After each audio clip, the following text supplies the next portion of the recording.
اب تصور کرو کہ اوپر سورج،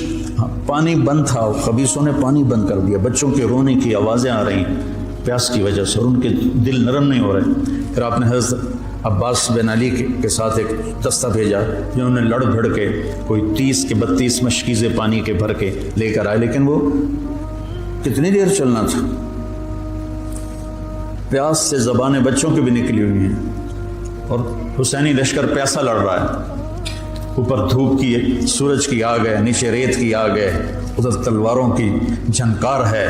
اور تیروں کی سنسناہٹ ہے، اور نیزوں کی کھڑکھڑاہٹ ہے، اور ایک مسکراتا چہرہ ہے جو کہہ رہا ہے الموت احلی عندنا من العسل، پاگلو موت تو مجھے شہد سے زیادہ محبوب، تم موت سے ڈراتے ہو۔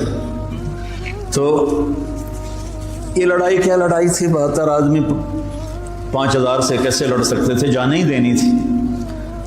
تو انہوں نے پہلے ان کے گھوڑوں کو بیکار کر دیا، گھوڑوں کو، شمر نے کہا ان کے گھوڑوں کو مارو، پہلے گھوڑوں کو مارا تو سارے پیدل ہو گئے تو پھر گردنیں کٹنے لگی۔ حر بن یزید نے جب دیکھا کہ یہ تو واقعی لڑنے لگے ہیں، تو اس نے عمر بن سعد سے پوچھا تم واقعی لڑو گے؟ کہنے لگا ہاں۔ کہنے لگا اچھا میں گھوڑے کو پانی پلا کے آتا ہوں جنگ شروع ہونے سے پہلے، اور گھوڑے کی لگام اٹھائی پانی پلانے کے بہانے، اور آ کر حضرت حسین کے قدموں میں گر گیا کہ مجھے نہیں پتا تھا یہ بدبخت آپ کی جان لے لیں گے، میں معافی چاہتا ہوں، میں اپنی جان کا نذرانہ آپ کے قدموں میں پیش کروں گا۔ ان کا بیٹا بھی ساتھ آ گیا، باپ بیٹا دونوں شہید ہوئے، اور وہ حضرت امام حسین کے ساتھ مل کے، تو ایک ایک کر کے جب سارے شہید ہو گئے تو پیچھے اہل بیت رہ گئے۔ تو پھر علی اکبر آپ کے بیٹے نے کہا ابا جان میں آپ کو مرتے دیکھ نہیں سکتا، میں چاہتا ہوں میں آپ سے پہلے مر جاؤں، میں آپ کو نہیں دیکھ سکتا مرتا ہو۔ تو انہوں نے اجازت دی، تو شیر کی طرح انہوں نے حملہ کیا، چاروں طرف نرغے میں آئے اور ذبح ہو گئے۔ تو پھر ان کے بیٹے ابو بکر بن حسین وہ شہید ہوئے، پھر قاسم بن حسن حسینی قافلے میں سب سے خوبصورت جوان تھے، پھر وہ آگے بڑھے، حضرت حسن کے 4 بیٹے شہید ہوئے۔ تو جب ان پر تلوار پڑی تو انہوں نے کہا یا عمّا، آئے چچا، تو حسین رضی اللہ تعالیٰ عنہ زخمی تنہم داغ داغ شد، سارا بدن خون تھا، آپ نے آگے بڑھ کے قاتل پر وار کیا، اس کا ایک ہاتھ کاٹ دیا،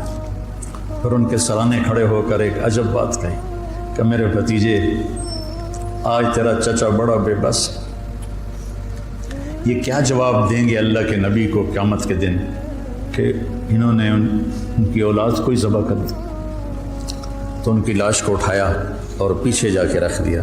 اس طرح ایک ایک کر کے مسلم بن عقیل کے عبد الرحمن عبداللہ شہید ہوئے، حضرت عبداللہ بن جعفر کے عون اور محمد شہید ہوئے، حضرت حسن کے ابو بکر عبداللہ اور قاسم شہید ہوئے، عثمان شہید ہوئے، آپ کے اپنے بیٹے حضرت علی کے عبداللہ، محمد، عثمان، جعفر، عباس، حسین 6 شہید ہوئے۔ اور پھر جب آخر میں آپ رہ گئے تو آپ نے اپنے چھوٹے بیٹے عبداللہ کو بلایا، آپ زخمی ہو چکے تھے،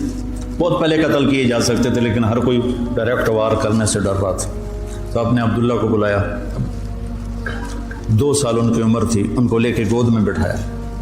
کیونکہ خیال تھا کہ یہ ظالم بچے کو تو معاف کر دیں گے، لیکن ایک ابن الموقد تھا کوفے کا، اس نے تاک کے تیر مارا، تیر خطا بھی ہو سکتا تھا لیکن تقدیر کا امتحان ابھی باقی تھا، تو تیر سیدھا اس بچے کے گلے میں آیا۔ ہم یہ تاریخ بھلا دیں،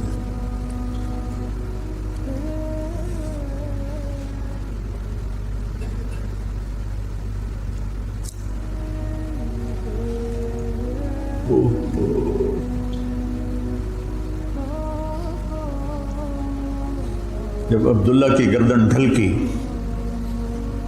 اس وقت حضرت حسین اپنے بیٹے کا خون جو ابل رہا تھا وہ ایسے ہاتھوں میں لے لی اور یوں آسمان کی طرف اٹھا۔